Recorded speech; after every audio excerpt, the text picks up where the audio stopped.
మీరు ఇంజనీరింగ్ చేశారా? జాబ్స్ కోసం సెర్చ్ చేస్తున్నారా? 3600 మందికి పైగా స్టూడెంట్స్ కి జాబ్స్ వచ్చేలా చేసిన code Gyan 100 days software course లో జాయిన్ అవ్వండి. మీ కెరియర్ ని బిల్డ్ చేసుకోండి.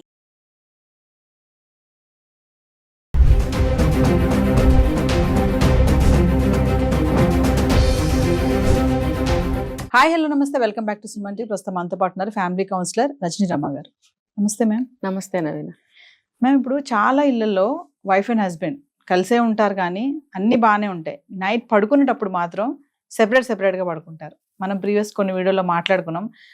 వైఫ్ అండ్ హస్బెండ్ కలిసి పడుకోకపోవడం వల్ల వచ్చే సమస్యలు ఏంటి, నష్టాలు ఏంటి అనేసి.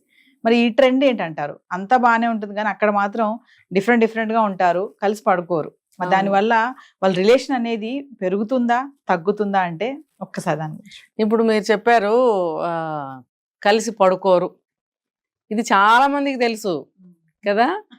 ఈ కలిసి పడుకోరు అని మనం మాట్లాడుకుంటే చాలా మందికి తప్పు అయిపోతుంది. అంటే వాళ్ళు ఏం చెప్తున్నారంటే, అలా కలిసి పడుకోకపోవటం వల్ల మాకు హ్యాపీగా మంచి నిద్ర వస్తుంది, మాకు ఎటువంటి ఇప్పుడు మనిషికి సఫిషియెంట్ స్లీప్ అనేది చాలా అవసరం. స్లీపింగ్ డిజార్డర్ ఉండకూడదు.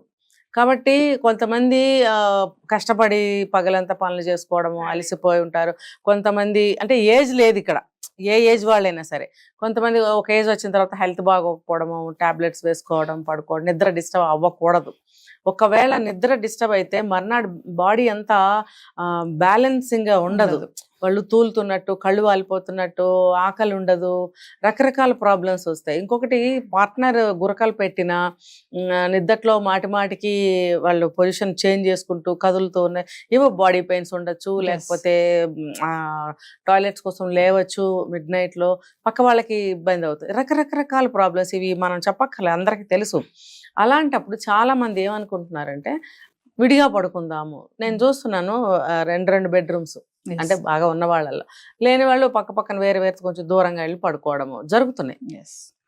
దీన్ని ఎవరు కూడా తప్పు పట్టకూడదు. వాళ్ళు ఏం చెప్తున్నారు, మాకు బాగుంది, అలా పడుకున్నంత మాత్రాన మా రిలేషన్ ఏం దెబ్బతినలేదు, సో మాకు మంచి నిద్ర అనేది మేము పొందుతున్నాము. మంచి నిద్ర అనేది చాలా అవసరం. డాక్టర్లు చెప్తూ ఉంటారు మనకి 8 గంటల నిద్ర ఖచ్చితంగా అవసరము. అంటే వాళ్ళు చేసే పనిని బట్టి ఒక్కొక్కటి ఖచ్చితంగా 7 గంటలు అవసరము. మినిమం 7 అవర్స్ అయితే ఉండవలసిందే. మరి అలాంటప్పుడు 4 అవర్స్, 3 అవర్స్, 5 అవర్స్ పడుకుంటే శరీరంలో హెల్త్ ప్రాబ్లమ్స్ వస్తాయి. యూత్కి అయినా సరే వాళ్ళు యాక్టివ్గా ఉండలేకపోతారు, వాళ్ళు వర్క్ ప్లేస్లో వర్క్ చేయలేకపోతారు, పక్కన కొలీగ్స్తో హ్యాపీగా హుషారుగా ఉండలేకపోతారు, మూడీగా అనమాట. ఇప్పుడు మైండ్ లోపల డ్రౌజీగా ఉంటుంది. ఉన్నప్పుడు వాళ్ళు ఏ పని చేయలేరు, డల్గా ఉంటారు. ఇవన్నిటి వల్ల వాళ్ళు ఏం చేస్తున్నారంటే విడిగా పడుకుంటున్నామని చెప్తున్నారు సర్వేలో. దాన్ని కొంతమంది ఏమంటారు స్లీపింగ్ డైవర్స్. అదేం కాదు. అంటే ఇంకొక కేటగిరీ కూడా ఉన్నారు, ఎప్పుడు భార్యాభర్తలకి పడదు, మనం ఎందుకు దగ్గరగా పడుకోవాలని విడివిడిగా పడుకుంటుంటారు. దాన్ని అలా చెప్పుకోవచ్చు స్లీపింగ్ డైవర్స్ అని చెప్పి.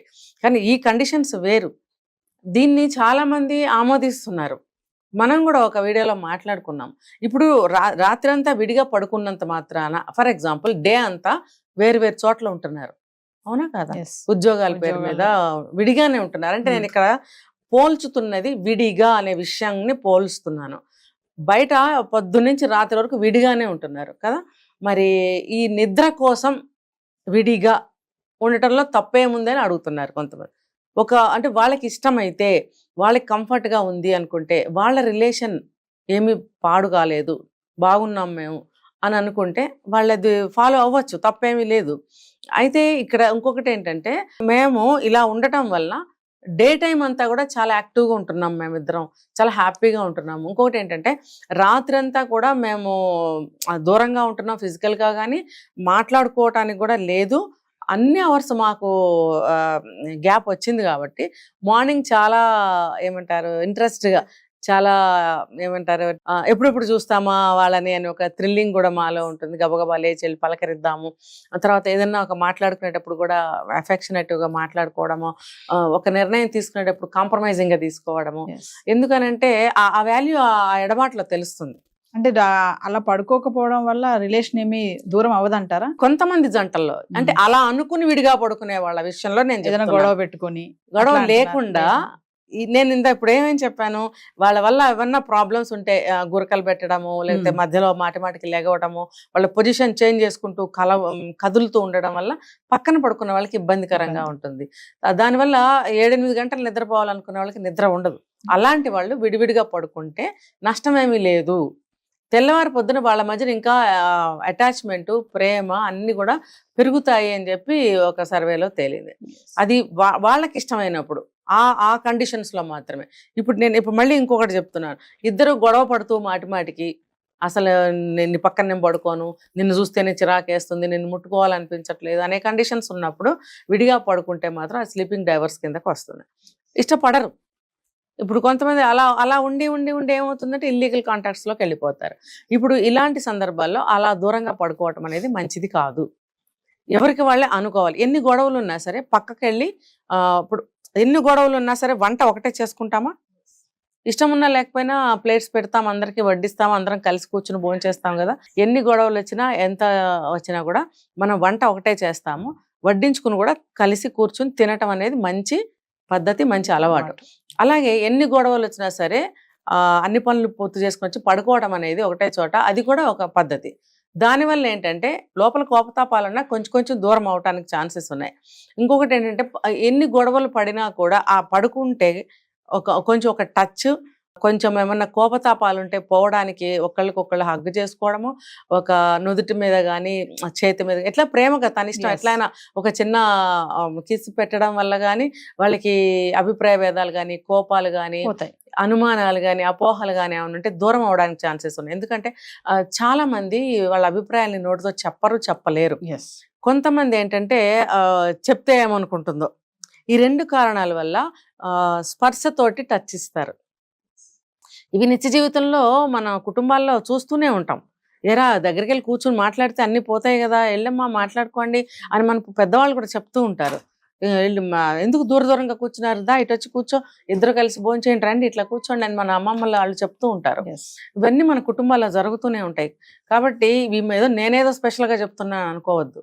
ఇలాగ చేయడం వల్ల ఏమంటే ఒక చెడిపోయే ఒక వ్యవహారము అది మంచిగా మళ్ళీ సెట్ అవుతుంది. కాబట్టి పెద్దవాళ్ళు చెప్తారు కాబట్టి ఎన్ని కోపతాపాలు ఉన్నా కూడా కలిసి పడుకోవటం అనేది భార్యాభర్తల యొక్క ఇంటి కోసం, భార్యాభర్తలు కి అది ఒక ధర్మం. ఇది ఇంటి కోసం మనం భార్యాభర్తలు ఇలా ఉండకూడదు. ఎన్నున్నా సరిపెట్టుకోవాలి, ఎన్నున్నా సరి చేసుకోవాలి, ఎన్నున్నా సరే మనము క్షమించుకోవాలి ఒకళ్ళకొకళ్ళము. అది ఎలాగా? నన్ను క్షమించవా ప్లీజ్ అని కాళ్ళు పట్టుకోలేరు ఎవరు కూడా, ఈగోస్ అడ్డొస్తాయి. అప్పుడు ఏం చేయాలి? మన ఒక ఏం లేదులేరా అని చెప్పి మన ఫ్రెండ్ అనుకోండి మీద చేయి పట్టుకుని గబగబా రా ఏం లేదు పదా, ఏం లేదు అన్ని ఊరికే మనసులో పెట్టుకుంటావు అని చేయి పట్టుకుని తీసుకెళ్ళిపోతామా లేదా? ఆ టచ్ ద్వారా ఏమవుతుందంటే తనకి నా మీద బ్యాడ్ ఒపీనియన్ లేదు, నిన్నేదో అలా అయిపోయింది, చూడు ఎంత ప్రేమగా చేయి పట్టుకుని తీసుకెళ్తుందో అనే అభిప్రాయం కలుగుతుంది.